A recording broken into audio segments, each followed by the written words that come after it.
Hey everybody, welcome back to the Print3D channel. Today is September 24th, and that means day 267 of the 3DP 365 project.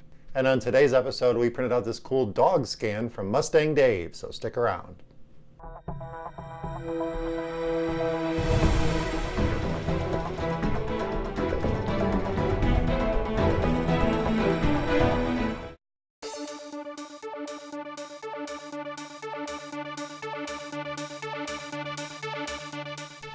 Hey everybody, welcome back, and thank you for joining me here for day 267 of the 3DP 365 project.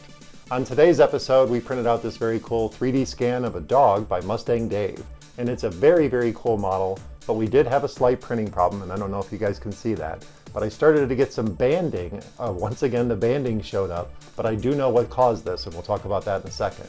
But the rest of the print actually turned out perfect. I am very happy with the results. Dave did an awesome job, MustangDave did an awesome job on using, I believe it was Memento, to take a bunch of photographs and create this 3D model. And he did a really cool job of cleaning it up because there's a lot of texture still left on the model, which I don't normally see on 3D scans. Normally they have the texture of whatever the 3D scan noise is. There's always a lot of noise that it picks up. But you can actually see a little bit of the hair texture on this dog. And that's very cool. This is a very, very cool model. I'll put the link down in the description so you guys can download and print this one yourself. And we did use some of that Matterhackers Pro Series Blond filament. And I've had some issues with printing with the Blond filament before, and you've seen that in a couple other prints, and we talked about it. We actually did the cheeky monkey print until those prints turned out perfectly, and you can watch that video here, and how we solved the banding problem. Well, this banding problem actually came up because of the filament got a little bit caught in the little spool holder on my gMax printer, and I actually saw it happening. I saw that it was being tugged on a little bit and it was causing the banding. So I quickly loosened up the brackets and opened it up so it would roll a little bit more freely, and then the banding completely disappeared. And you can actually see it a lot better on the back of the head. You can see where the banding started, and then as I loosened up the roll of filament so it spun more freely, the banding disappeared. So there is an occasion where the filament getting caught in the spool holder, or depending, not being able to roll freely in your spool holder system, can cause banding. It may not always be the wheels or some other issue that we found out. It could actually just be a caught roll of filament. And I'm kind of disappointed. I do want to reprint this, and I'm definitely going to reprint this in a different color filament, or maybe some more of the blonde. I don't think it really makes a difference because the actual filament wasn't the problem. It's just that I didn't pay close attention when I was putting the filament spool in my little holder on my gMax 1.5 XT Plus. And we downloaded this model from Thingiverse, and we sent it over to Simplify3D for slicing.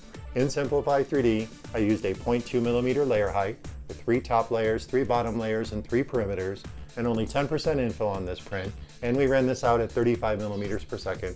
And we did generate a little bit of support material for underneath the ear on this side, because if you look at the model in Simplify3D, there is a bit of an air print there, and I don't really want to have an air print because that may take a blob of material and travel to another location and cause other problems. So I had to put a little bit of support material in there. And you can barely see where the support material attached to the side of the body, underneath the ear, and of course underneath the ear is pretty clean. So the support material did a really good job, and my support material settings are pretty spot on because you can barely see that it was actually there.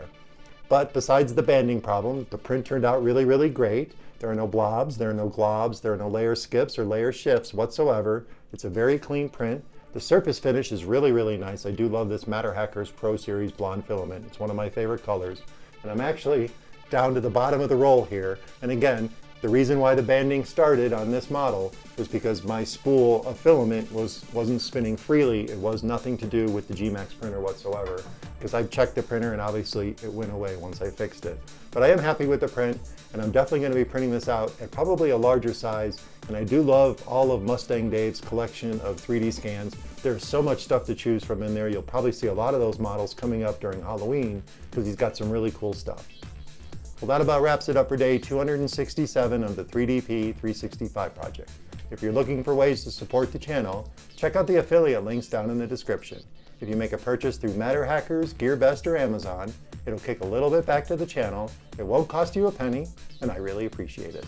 And of course, don't forget to subscribe to the channel, comment, like, and share those videos, and I'll see you guys tomorrow.